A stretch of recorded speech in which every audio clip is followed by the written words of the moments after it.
Bonjour, c'est Ursule encore. On est le 19 juillet 2022.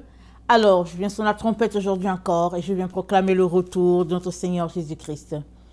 Soyons tous bénis et que sa joie soit notre force. Amen et alléluia. Alors, l'injustice, la marque, la ligne de démarcation. Amen. Entre le millénium et puis le monde tel que nous le connaissons, le monde dans lequel nous vivons. Alors l'injustice sera la ligne qui va démarquer les deux mondes. Amen, c'est l'Éternel qui le dit.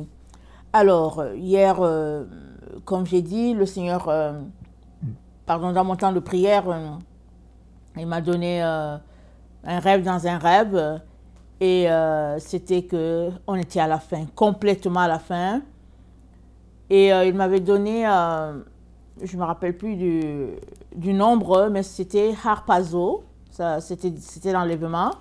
Il m'a donné un autre nombre, c'était couper la tête. Alors, tout cela était dans le lot, dans ce rêve-là.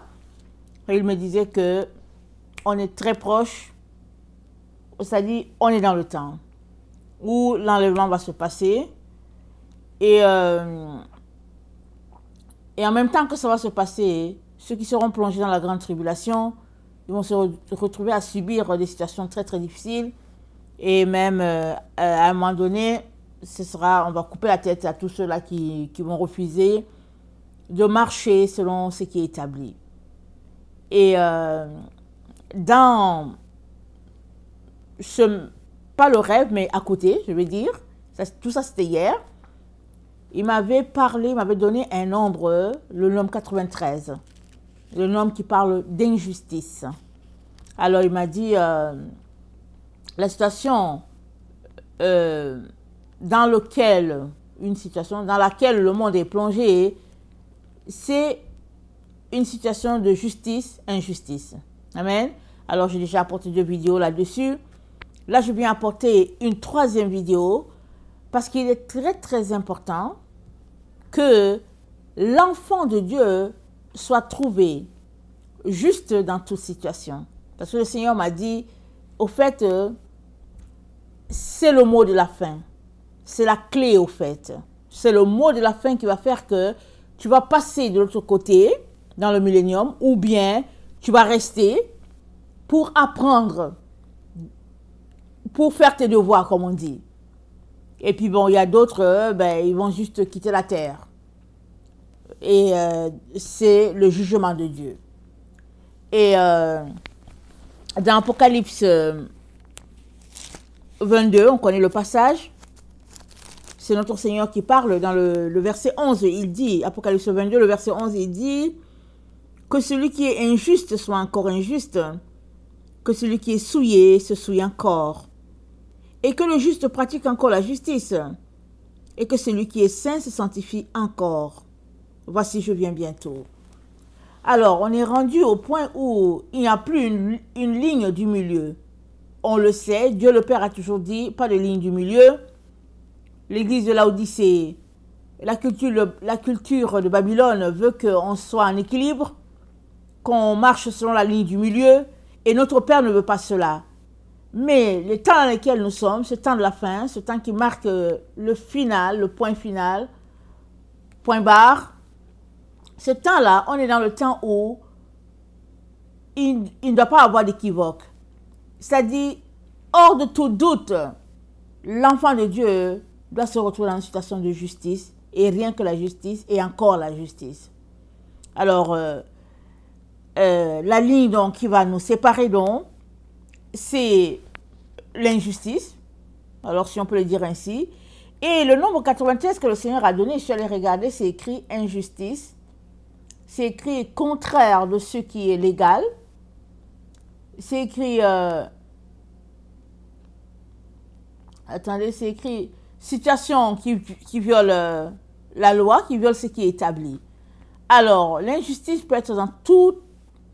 Ça peut se retrouver dans toutes les situations. Ça peut se retrouver dans une situation de l'employé avec son employeur. Ça peut se retrouver dans une situation d'un étudiant avec son professeur. Ça peut se retrouver dans une situation de couple d'un mari avec sa femme. L'injustice, ça peut se retrouver dans toutes les sphères de la société et à tous les niveaux. On n'a pas besoin d'être d'une certaine manière pour avoir subi l'injustice ou bien pour faire subir l'injustice à quelqu'un d'autre. C'est une décision tout simplement individuelle et ça marche selon qui gouverne notre vie. Amen. Alors on va regarder les cas d'injustice et on va voir qu'est-ce que le Seigneur a à dire. Amen. Nous les enfants de Dieu, nous sommes appelés à marcher dans la droiture, dans la vérité et dans la simplicité de cœur. Amen. Alors on va regarder... attendez. Luc 18. On va regarder Luc 18. Et on va regarder aussi Luc 16. Alors, Luc 18, c'est une parabole, n'est-ce pas?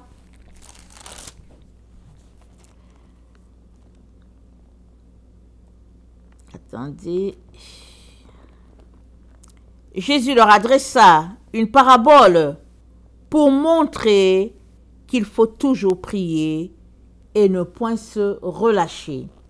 Il dit, il y avait dans une ville un juge qui ne craignait point Dieu et qui n'avait égard pour personne. Il y avait aussi dans cette même ville une veuve qui venait lui dire, fais-moi justice de ma partie adverse. Pendant longtemps, il refusa. Mais ensuite, il dit en lui-même, quoique je ne craigne point Dieu et que je n'ai d'égard pour personne, néanmoins, parce que cette veuve m'importune, je lui ferai justice, afin qu'elle ne vienne pas sans cesse me rompre la tête. Le Seigneur ajouta, entendez ce que dit le juge inique, et Dieu ne fera-t-il pas justice à ses élus qui crient à lui, jour et nuit, et tardera-t-il à leur égard? Je vous le dis, il leur fera promptement justice. Mais quand le Fils de l'homme viendra, trouvera-t-il la foi sur la terre?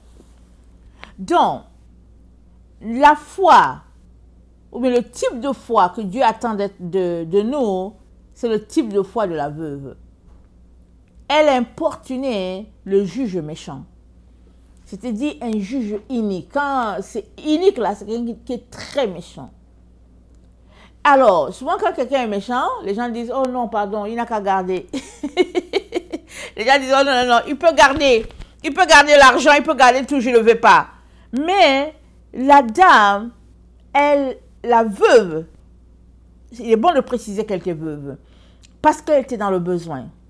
Nous savons qu'aujourd'hui, souvent, on les appelle les veuves joyeuses, elles ont tout, mais dans le temps, une veuve, c'était une personne qui était diminuée, surtout si elle n'avait pas d'enfants, ou bien si ses enfants sont petits, parce qu'il faut aller au champ, il faut cultiver, et puis aussi s'ils étaient d'une pauvreté, c'est-à-dire il n'y a pas de bœufs, ou bien d'ânes, ou bien de vaches pour cultiver la terre, alors, pas évident. Alors cette veuve là-dedans était une femme dans le besoin, mais elle avait une situation. Elle était dans une situation où quelqu'un lui devait quelque chose. Elle avait en face d'elle le mur, si on peut le dire ainsi. Vraiment caïd, quelqu'un de caïd. Alors vous savez que les personnes qui sont caïdes, elles sont caïdes pourquoi? Parce que Dieu n'est pas dans le cœur. Les personnes caïdes, les personnes dures, là, Dieu n'est pas dans leur cœur. Ils s'en foutent. Ils peuvent faire rouler la voiture sur toi. Tu t'arrêtes et puis tu te dis, mais c'est quoi le problème? Alors, donc voilà. Excusez-moi de rire parce que je pense à quelque chose. Excusez-moi. Alors, la dame, elle venait tous les jours devant le juge pour lui dire, rends-moi justice de ma partie adverse. Et le juge ne voulait rien savoir. Finalement, il est rentré en lui-même. Et il dit, parce que cette veuve m'importune, je lui ferai justice, afin qu'elle ne vienne pas sans cesse me rompre la tête. Alors qu'elle priait et qu'elle venait, elle priait, elle venait, elle montrait qu'elle n'avait pas peur de lui. Il était fatigué de la voir. Il n'a pas dit ça à d'autres personnes parce qu'il est juge, ça veut dire que beaucoup de personnes défilaient devant lui. Mais c'est une femme dans le besoin. Et elle venait, elle disait, rends-moi justice. Je viens parce que je veux que tu me rendes justice. C'était une femme qui avait une force de caractère pour venir se tenir devant un homme méchant. Parce que les hommes méchants, ils peuvent en finir avec toi. Ils peuvent te traiter de la pire des manières parce que, anyway, ils sont déjà méchants. Les entités qui les gouvernent sont des démons. Mais la femme avait un dessus sur ce juge inique. C'était une femme qui priait. Elle priait et elle priait. Et quand il finissait de bombarder, elle allait là-bas pour lui dire, rends-moi justice. Et Dieu te dit, toi qui es en train de m'écouter, d'avoir la foi de la veuve, une femme dans le besoin, une femme qui n'a personne pour la défendre, une femme qui n'a personne pour la protéger, parce que les veuves, elles sont laissées à elles-mêmes. Voilà pourquoi Dieu dit, je suis le Dieu de la veuve, de l'orphelin et de l'étranger. Les veuves, elles sont méprisées, elles sont moquées, elles sont insultées, ridiculisées, raillées, tout ce qu'on peut dire. Voilà la situation des veuves. Mais elle, ce n'était pas son problème. Elle allait quand même, tous les jours qui se levaient, quand le jour se levait, elle allait devant le juge. Alors le juge avait décidé de répondre à son dossier parce qu'il ne voulait plus la voir. Qu'est-ce qu'il ne voulait pas voir en elle? Il ne voulait pas voir son honnêteté, sa franchise, sa détermination à avoir son problème réglé. C'est ça qu'il ne voulait pas voir. Sa ténacité. Parce que finalement, les veuves sont là, disent, ah, mais je ne sais pas comment faire, oh s'il te plaît, pitié, et puis elles vont aller mendier, et puis mais cette veuve-là, elle venait réclamer ses droits pour dire, rends-moi justice. Et Dieu te dit que si c'est comme ça que tu pries, dans ce temps, dans ce temps de la fin, où nous nous trouvons, Dieu te dit, écoute-moi bien, il n'y a pas moyen que tu rates le ciel. C'est ça qu'il te dit. Il n'y a pas moyen que tu rates le ciel si tu pries comme cette veuve-là. Souvent, on dit, bon, on est nonchalant. Souvent aussi, on prie un peu et puis on se dit, je suis fatigué. Souvent, on est dans une situation décousue. Aujourd'hui, on prie 1 heure et puis demain, on prie 10 minutes. On prie 2 heures et puis après, la prochaine fois, on prie 20. Et voilà, une vie en dents de scie. Alors, le Seigneur, ce n'est pas ça qu'il veut pour nous.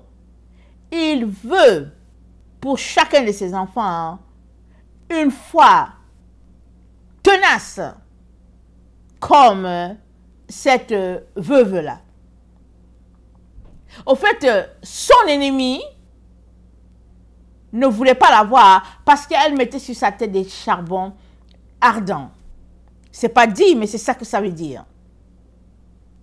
Il ne voulait pas, il disait, oh non, pardon, attendez, réglez le dossier de cette femme-là le plus rapidement et puis bon, la paix. Il ne voulait pas la voir.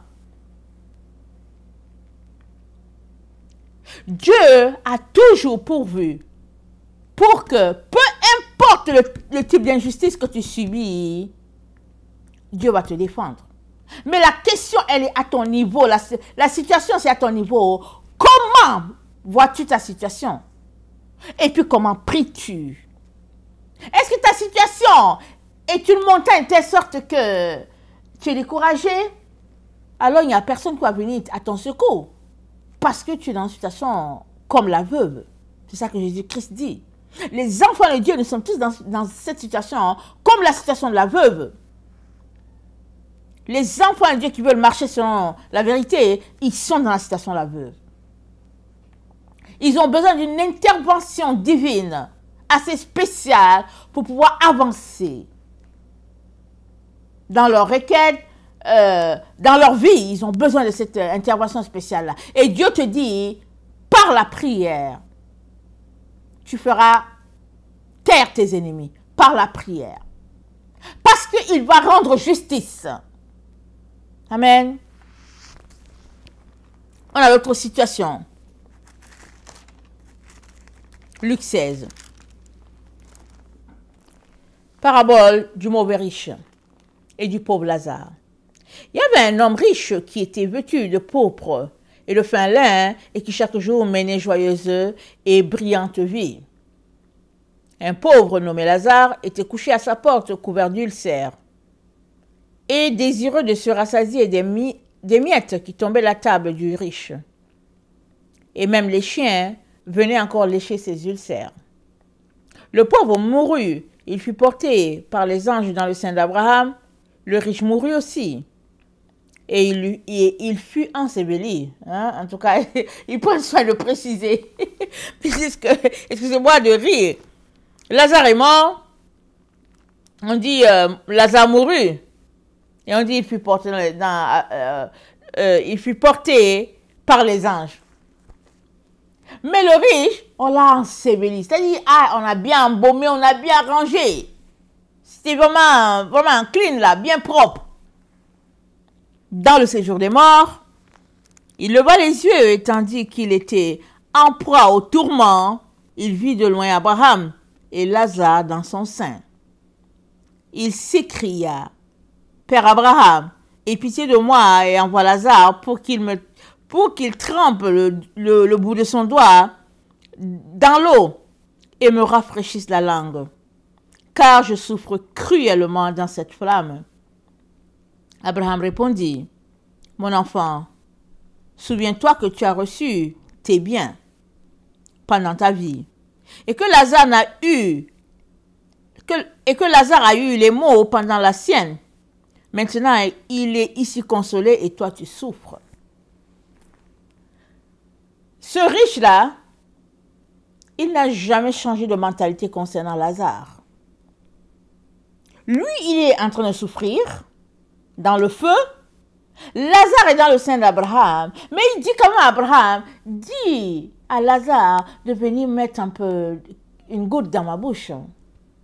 Parce que Lazare devient toujours, à ses yeux, Lazare, il n'est rien. Voilà pourquoi il peut dire à Abraham, envoie Lazare, me donner un peu d'eau. On comprend son orgueil, sa haute opinion de lui. Comme disent mes enfants, maman, il se pense bon. Maman, il se pense bon. Question de dire, il est orgueilleux. Donc, le riche, c'est-à-dire qu'il n'a pas cliqué que leurs conditions avaient changé. Leur environnement, qu'il n'était plus sur la terre. C'est-à-dire, il le sait très bien sûr, il était là-bas, il le sait très bien. Mais là-bas, à l'endroit où tu es, tu conjugues ce que tu as toujours fait. Peu importe si tu es au ciel ou bien à l'enfer, tu vas continuer de faire là-bas ce que tu as fait sur la terre. Si pendant que tu étais sur la terre, tu étais quelqu'un qui était bon et puis qui craignait Dieu, l'endroit où tu seras, à cet endroit, les gens sont bons là-bas, ils craignent Dieu. Mais si tu étais quelqu'un de méchant, d'inique, tu vas aller là-bas en enfer, tu vas continuer de pratiquer la vie méchante et la vie inique là-bas en enfer. C'est tout simplement que là-bas, il n'y a personne qui a ton temps parce que chacun souffre. Et si tu es quelqu'un qui te pense bon, alors tu vas continuer de conjuguer le fait que tu te penses bon en disant, fais ceci pour moi, hey monsieur, hey madame, fais cela, fais ceci. Alors, il se pense bon. Alors, il dit à Abraham, Père Abraham, est-ce que tu peux envoyer Lazare pour mettre une goutte dans ma bouche ou quelques gouttes dans ma bouche? Et Abraham, notre père, n'est-ce pas, tellement bon, il lui dit, mon enfant. Il lui dit, mon enfant. Il est de l'autre côté, là où il y a le feu. Hein? Il lui dit, mon enfant. Tu as toujours eu les biens. Mais Lazare, il a souffert toute sa vie. Mais c'est quoi la situation d'injustice ici? La situation d'injustice, c'est que Lazare était couché devant la porte du riche. Et c'est dit que même les chiens venaient lécher son ulcère, ses ulcères. Le riche n'a pas levé le doigt, n'a pas levé la tête pour dire, viens, je vais m'occuper de toi. Il n'a pas fait comme le bon samaritain qui a trouvé quelqu'un qui avait été frappé par les brigands. Il l'a porté sur son âne, il l'a mis dans une auberge et il a dit, soignez-le. Et il a donné des pièces, il a dit, et puis s'il manque quelque chose, quand je reviendrai, je compléterai. Le riche se pensait bon. Souvent quand on est dans certaines conditions, dans certaines situations, on oublie la mort. On se dit qu'on sera dans cette situation toute notre vie. Alors on peut exercer la cruauté sur les autres. Alors, le riche a exercé la cruauté sur Lazare. L'injustice, elle est où, tu me diras? Tu vas dire, mais attends, le riche, c'est son argent. Lazare est pauvre, et puis après, et puis tatata. Parce qu'il y a des gens qui passent le temps et disent que oui, les pauvres, c'est eux qui sont pauvres, ils ne méritent pas de se tenir sur ma cour. Toutes sortes d'histoires. Mais Dieu a mis les pauvres sur la terre pour chacun d'entre nous. Amen et alléluia. Là, il y a le pauvre, il y a la gloire de Dieu. Amen. Là, il y a quelqu'un qui manque. Alléluia, il y a la gloire de Dieu. Parce que Dieu a compté sur toi pour le bénir. Amen. Amen. Il faut dire Amen. Alors, j'espère qu'à partir d'aujourd'hui, quand tu vas voir qu'il y en a le besoin, tu ne vas pas le passer. Tu vas t'arrêter pour répondre à ses besoins. D'une manière ou d'une autre. Voilà pourquoi Dieu met les personnes dans le besoin sur ton chemin. Le jour quand tu seras devant lui, il fera sortir son VHS pour te montrer les différents jours où il a envoyé vers toi les personnes dans les besoins et comment tu as réagi. Alors, les pauvres sont la bénédiction de Dieu pour l'humanité. Mais ce riche n'a pas saisi ça. Il n'a rien donné à Lazare. Et mieux, il a laissé les chiens, en tout cas, faire ce qu'ils voulaient sur Lazare. Voilà l'injustice. L'injustice, c'est que dans ta poche, Dieu a mis de l'argent pour les autres.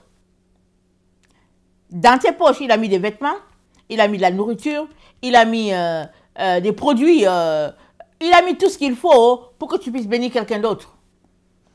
Et plusieurs d'ailleurs. Maintenant, tu peux faire comme le riche. Aller regarder ton compte pour dire, aujourd'hui la bourse, ça a multiplié combien?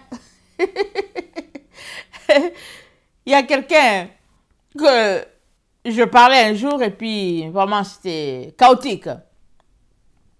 Chaotique il y a quelques années, n'est-ce pas? Je disais, mais qu'est-ce qui se passe? C'était quand même quelqu'un d'un certain âge par rapport à moi. Mais qu'est-ce qui se passe? Qu'est-ce qui se passe? Qu'est-ce qu'on peut faire? Qu'est-ce qu'il y a? Il dit, j'ai tout perdu en bourse. Tout.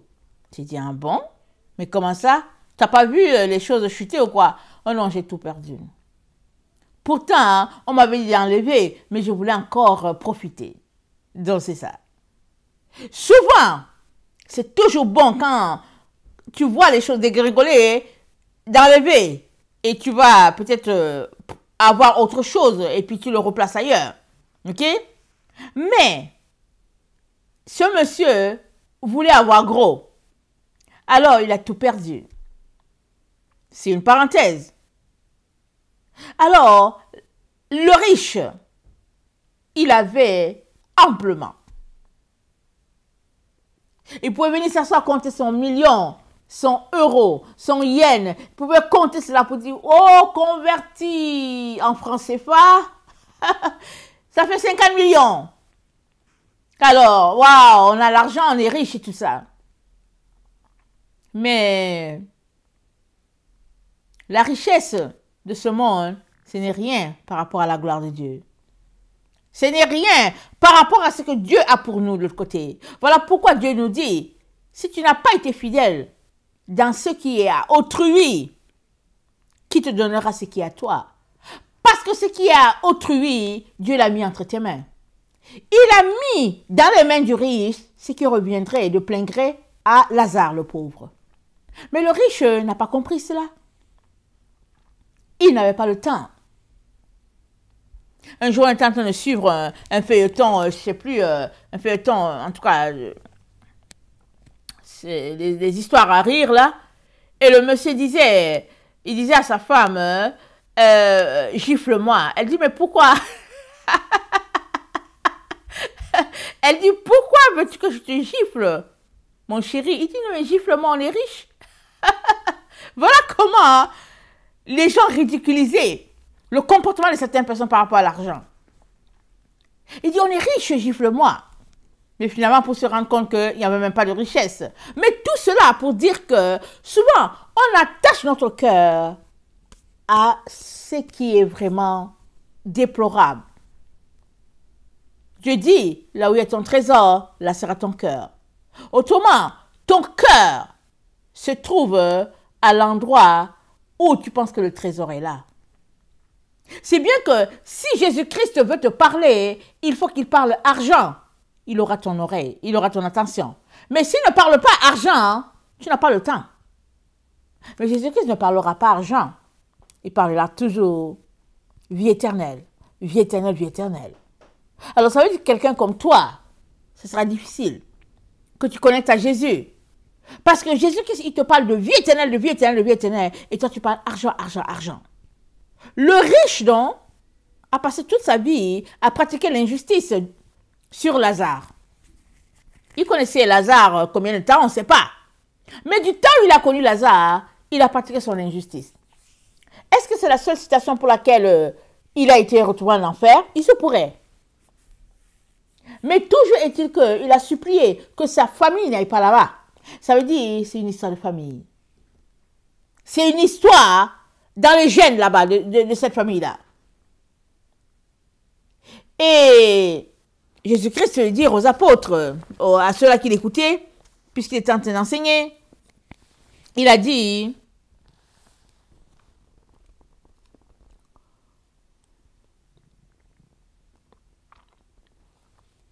attendez, je veux que je trouve ça. Mon enfant, souviens-toi que tu as reçu tes biens pendant ta vie. Et que Lazare a eu les maux pendant la sienne. Maintenant, il est ici consolé et toi tu souffres. C'est ça la justice de Dieu. Alors, on a présenté le cas d'une veuve devant un juge inique. On a présenté le cas d'un pauvre devant un monsieur qui est riche. Et la situation d'injustice, ça peut être que tu es un professeur. Un professeur. Et puis, une personne mérite 6 sur 20. Mais parce que c'est ton neveu, tu lui donnes 16 sur 20. Situation d'injustice. Et Dieu nous dit que l'injustice, c'est ça la démarcation entre le millénium et le monde dans lequel on se trouve. Il est en train de nous dire que toi et moi sommes appelés à marcher dans la justice, dans la droiture, dans la pureté. C'est cela. C'est à chacun de s'examiner. À chacun. Souvent pour une petite bêtise, une toute petite bêtise, tu peux te retrouver coupé. Il y a quelqu'un un jour qui me disait, bon, tu sais, il y a des gens qui viennent cogner à la porte et puis c'est des sourds. Et puis, mais dans le fond, rien ne prouve qu'il est sourd. Alors, il y a un sourd qui a cogné à ma porte et puis je lui ai rien donné. Je lui ai dit, mais pourquoi? Mais rien ne prouve qu'il est sourd. D'accord, mais tu n'as pas vérifié. Alors, si tu ne lui donnes pas, tu ne sauras pas s'il est sourd ou pas. Premier élément. Deuxième élément, tu ne peux pas forcément le vérifier. Alors, donne-lui le bénéfice de doute. Bénis et ne regarde pas en arrière. Jette ton pain sur les eaux et ne t'occupe plus de ce que ça va devenir, comme dit dans Ecclésiaste. Nous avons besoin de changer d'attitude. Amen. D'être pris par la justice de Dieu. D'être habité par la justice de Dieu. Parce que la justice de Dieu, c'est cela la vérité. Et la justice de Dieu va trancher dans le temps dans lequel nous sommes. Parce qu'il y a trop de situations d'injustice qu'on ne peut même pas énumérer. C'est-à-dire, on ne finirait pas d'énumérer ces situations d'injustice que Jésus-Christ sera venu. L'injustice, c'est dans tous les domaines de la vie. Ça peut se retrouver dans tous les domaines de la vie. La justice peut se retrouver dans tous les domaines de la vie. Le tout est que c'est à chaque personne de s'examiner pour savoir s'il est une personne qui favorise l'injustice ou pas. Et si tu l'es, alors viens devant Dieu pour qu'il te change, pour qu'il te transforme. Qu'il fasse de toi une nouvelle créature. Parce que, à coup sûr, la séparation, la démarcation se fera entre les justes et les injustes. Alors, si tu ne veux pas te retrouver du côté de l'injustice, il est très, très important hein, que tu te mettes à obéir à Dieu et que tu te dépouilles de toute ta personne, de toutes tes valeurs que tu considères et que tu puisses épouser les valeurs de Jésus, les principes de Jésus. C'est la seule manière pour que tu ne puisses pas te retrouver séparé à tout jamais de Dieu. Quand Jésus-Christ fut amené devant Pilate, le peuple a demandé qu'on lui relâche Barabbas. Pourtant, Barabbas était un meurtrier. Mais ils ont dit, condamnez l'autre. Certains ont dit, mais il est innocent, il n'a rien fait. Ils ont dit, pas grave, condamnez-le seulement, parce que si on l'écoute là, les Romains vont prendre notre pays. Alors on leur a donné Barabbas, mais les Romains ont toujours pris leur pays, n'est-ce pas? Excusez-moi. Les Romains ont quand même fini par prendre le pays. Ils ont eu Barabbas, les Romains ont pris le pays. Une situation d'injustice terrible. Et Jésus-Christ a été cloué. On espère que Barabbas a appris sa leçon de cela et qu'il s'est converti parce qu'il a vu qu'un innocent est mort à sa place. On espère, on le souhaite. Et c'est la situation dans laquelle on est. Il y a trop de cas d'injustice sur la terre. C'est incroyable. Incroyable. Il est donc très important que chaque jour nous puissions prier pour que nous ne soyons pas des agents d'injustice. Prions. Parce que quelqu'un peut te faire tomber dans l'injustice.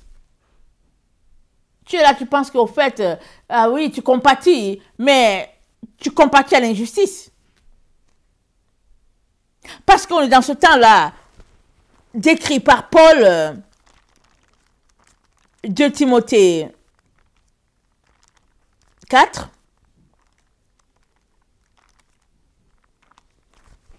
où Paul dit,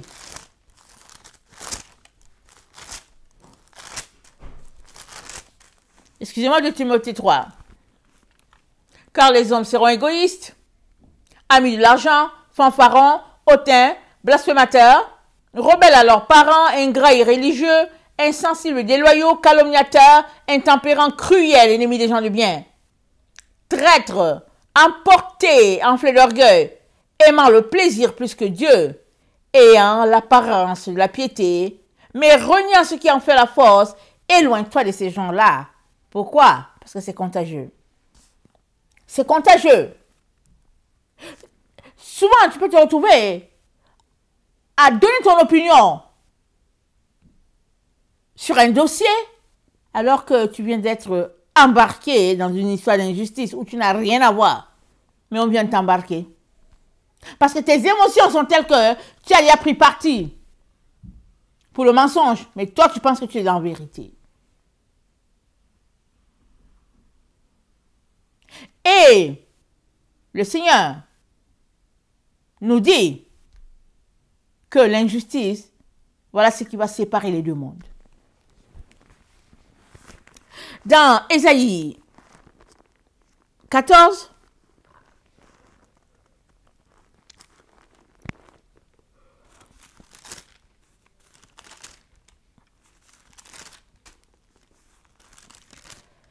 voilà ce que notre Dieu dit. Car l'Éternel aura pitié de Jacob. Il choisira encore Israël. Il les rétablira dans leur pays. Les étrangers se joindront à eux et ils s'uniront à la maison de Jacob. Les peuples les prendront et les ramèneront à leur demeure. Et la maison d'Israël les possédera dans le pays de l'Éternel, comme serviteurs et comme servantes. Ils retiendront captifs ce qu'ils avaient fait captifs. Et ils domineront sur leurs oppresseurs. Et quand l'Éternel t'aura donné du repos, après tes fatigues et tes agitations, et après ta dure servitude, ou bien et après la dure servitude qui te fut imposée, alors tu prononceras ce chant sur le roi de Babylone et tu diras, et quoi, le tyran n'est plus, l'oppression a cessé, l'Éternel a brisé le joug des méchants, la verge des dominateurs, celui qui, dans sa fureur, frappait les peuples par des coups sans relâche, celui qui, dans sa colère, subjuguait les nations est poursuivi sans ménagement. Toute la terre jouit du repos et de la paix. On éclate en chant d'allégresse. Les cyprès même, les cèdres du Liban se réjouissent de ta chute. Depuis que tu es tombé, personne ne monte pour nous abattre. Le séjour des morts s'émeut jusque dans les profondeurs pour t'accueillir à ton arrivée. Il réveille devant toi les ombres sous les grands de la terre. Tous les grands de la terre. Il fait lever de leur trône tous les rois des nations.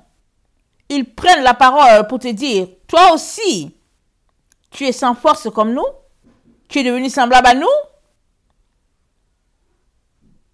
Voilà un peu. Satan, l'ennemi, l'adversaire. On s'arrête, on se dit, mais attends, il est un humain? Est-ce que l'adversaire, c'est un humain? Mais Satan occupe des corps, parce que Satan, il a été déchu depuis. Il est mort, Dieu l'a déclaré mort. Mais il vit à travers les uns et les autres. Ce n'est que comme ça qu'il peut vivre. Alors, si la personne est vivante, Satan peut vivre. Mais si la personne est morte, Satan n'est pas là. Il fuit. Alors, Dieu nous dit que même Satan, Dieu va le knock-out. Parce que tout le monde dit, hey, toi aussi comme nous, comment ça? Et nous savons que ce monde est devenu comme ça à cause de Satan. Il est parti de serpent, il est devenu un dragon. Et les fondements du monde seront ébranlés à cause de lui. Parce que Dieu a décidé d'apporter la justice.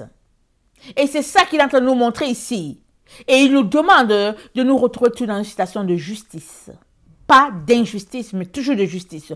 Peu importe si on a affaire à un enfant de 4 ans, ou si on a affaire à une vieille femme de 90 ans, peu importe la situation, l'état, soyons toutes les personnes ayant des esprits droits, un esprit juste, un esprit pour donner à César ce qui est à César et à Dieu ce qui est à Dieu. Un esprit prompt à faire ce que Dieu attend de nous. C'est que comme ça, qu'on pourra avoir nos prières exaucées comme la veuve. Parce qu'elle était tenace, elle était intense dans sa réclamation. Et finalement, elle a fait plier le dominateur. Il a dit, écoutez, allez, donnez-lui ce qu'elle veut, parce que moi, il ne faut pas qu'elle me... Comment il a dit ça là? Il ne faut pas qu'elle me prenne la tête là. Il faut... Donnez-lui. Seule notre relation avec Dieu, la force de nos prières, l'intensité, seul cet exercice-là nous donnera d'avoir le dessus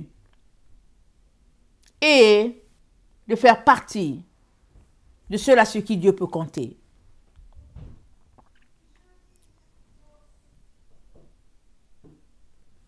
On ne se connaît pas, toujours, mais il est important de se découvrir. Il est important d'apprendre à savoir qui tu es, quelles sont tes forces, quelles sont tes faiblesses, comment te comportes-tu. Il y a des gens qui sont des personnes très correctes, tout va bien, jusqu'à ce qu'ils se retrouvent dans une situation de jalousie, et puis là, allez, ils perdent les pédales. C'est moi qui méritais d'avoir cette voiture jaune. C'est moi qui méritais d'avoir cette Lamborghini. Comment se fait-il qu'il a cette Lamborghini? Cet enfant, le paysan, il a trouvé ça où? Et puis tatata, et puis tatata, et puis ça monte, et puis finalement, nous voici vraiment loin du plan de Dieu. Et Dieu nous demande de nous ressaisir et de sortir de toute situation d'injustice, aussi minime soit-elle. Parce que là où l'injustice sera trouvée, la justice de Dieu aura raison de la personne. Oh oui, là où l'injustice sera trouvée, la justice de Dieu aura raison de toi. Ce sera dommage, n'est-ce pas? Alors, faisons tout pour sortir de là. Et pour épouser les valeurs de Dieu. Lui être agréable en toutes choses.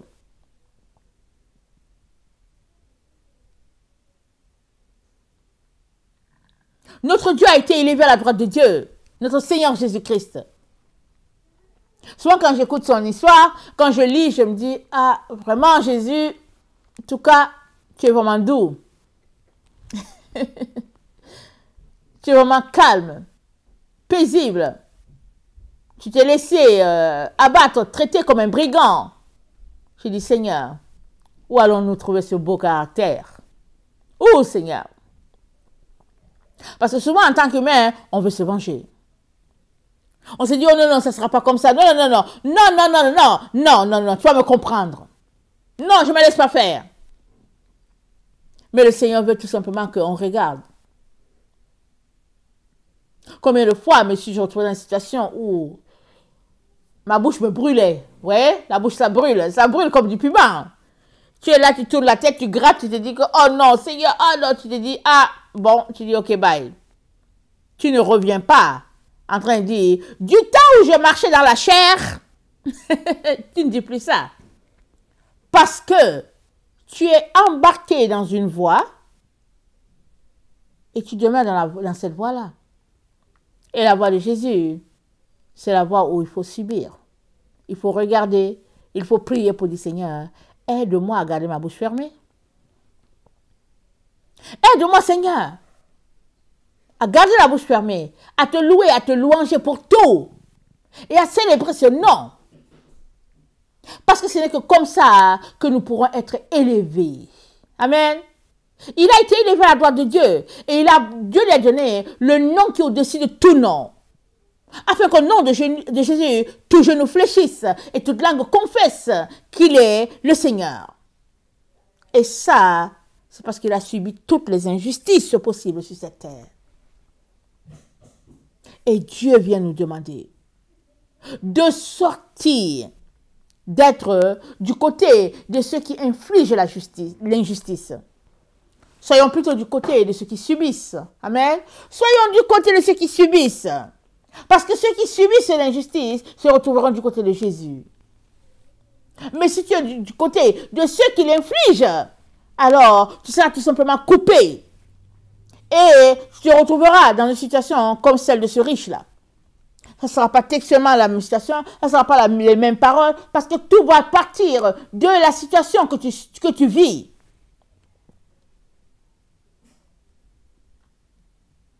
Mais Dieu n'est pas loin. Amen. Dieu n'est pas loin. Il est le Dieu juste. Il est le Dieu victorieux dans toutes les situations. Il est le Dieu, quand il applique la justice, il l'applique avec droiture et exactitude. Il l'applique de telle sorte que tu sois vainqueur. Continue de prier. Continue de pleurer. Continue de supporter la douleur de tes genoux au sol. Continue. Laisse les moqueurs se moquer. Laisse les égarés s'égarer. Laisse les hypocrites sur leur chemin. Continue. Prie. Assurément, le Dieu d'Israël te fera justice. Amen. Que le Seigneur bénisse sa parole. Je vous aime beaucoup et Dieu davantage. Maranatha, Jésus revient. Amen et amen. Alléluia.